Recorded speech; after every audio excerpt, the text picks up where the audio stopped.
बे समावहाय मीडिया लोगो नोंथांमोनखौ हामबायनायखौ जासिदों आरो फैबाय थानाय 9 तारिखनिफ्राय जे दुर्गा फुजा जागोन बेनिखायनो दुर्गा फुजानि नामावहाय साफ्रोमबो बिमा बिफा बिदा फंबायफोरनो आंनि अननाय आरो सिबिनायखौ जासिहरदों आरो बे फुजानि दुआरै जोंनि गेजेराव शान्ति गोजोना सफैयो बेनिखायनो गासैनिसिमबो आंनि अननायखौहाय जासिहरदों। बे मीडियानि जुगिदि बुंलांनो नागिरदों बेनो जाहैबाय मैयाहाय जोङो खोनानो मोन्दों जोंनि मानगोनां UPPLनि दैदेनगिरि जोंनि बिदा गिदिर लहा बिथाङा होनदों जे मन्दिरनि नामावहाय मन्दिरखौहाय लानानैहाय फलबन होनानैहाय जे जिनिसा जयनिं खालामहोदों होननानै किन्तु बियो एखेबारे नंखाय। मानो होनना बुङोब्ला आङो एक्चुअली बै समावहाय दुर्गा फुजा जोंनि मोनफ्रोमबो जानो गोनां कमिटिफोरजों आं लोगो लाबाय थादोंमोन। बे समावहाय मिन्थिनानै बिथांमोनाबो गुगलकाटा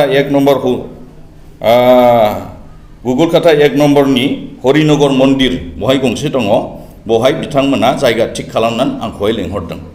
दा बिथांमोना फार्स्ट टाइमाव लेंहरनायाव केन्सेल जादों, सेकेन्ड टाइम लेंहरनायावहाय आङो नुजाहैनो हादों आरो बे समावहाय बिसोरो होनदों जे बे मन्दिरा गोबाव समनिफ्राय आनकमप्लिट जानानै दं बेनिखायनो बे मन्दिरखौहाय एसे सहाय होबा हामगौ होननानै। थिग बेबायदिनो आंबो बिथांमोननो खोथा होदों जे जिनिसा जोंहा दा सरकाराव गैया बेनिखायनो आंनिफ्राय हानायखिनिखौ अनसुंथाइ होगोन।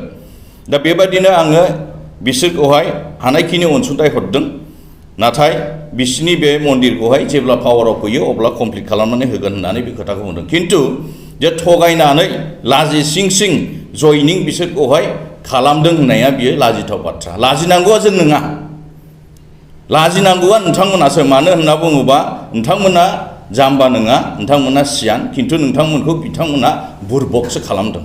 मानो होनना बुङोब्ला जितु बिसोरो चक्लेट जाग्रा नंला दा, बिसोरो गोलाव गिदिर जाबाय, बैसोगोरा जाबाय, बिसोरखौ जोङो ललिपप जाहोनानै बुजायबादि बिसोर लागोन बे नङा।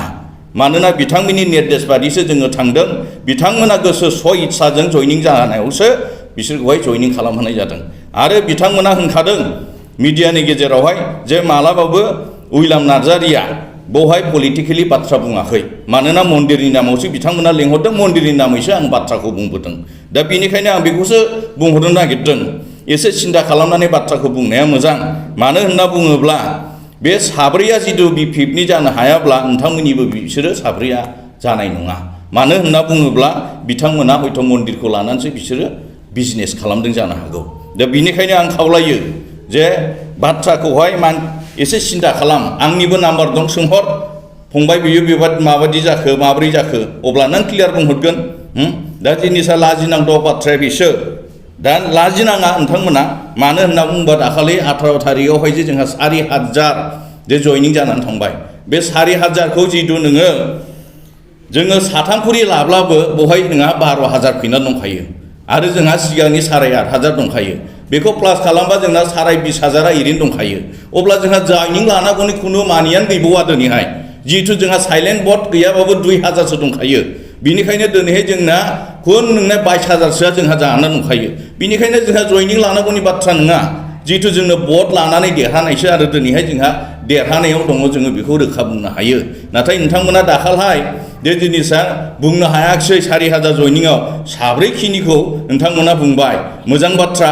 नाथाय बेखौबो बिजिरनानै ला जे जिनिसा बिसोर जोंनि जानो हायाबा बिसोर नोंथांमोननिबो जानो हानाय नङा। मानो होनना बुङोब्ला मन्दिरनि नामैसो बिथांमोना हयथ' बिजनेस खालामो खोमा।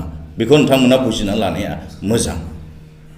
आरो आङो जुमदार ओनसोलनि बा समस्तिनि साफ्रोमबो जनगोष्ठीनि सिगां मोनसे बुंहरनो नागिरदों, मेसेज होनो नागिरदों। उइलामा जेखिनि बाथ्राखौ होयो बेखौहाय दिनैसिम मावालाबा थायाखै।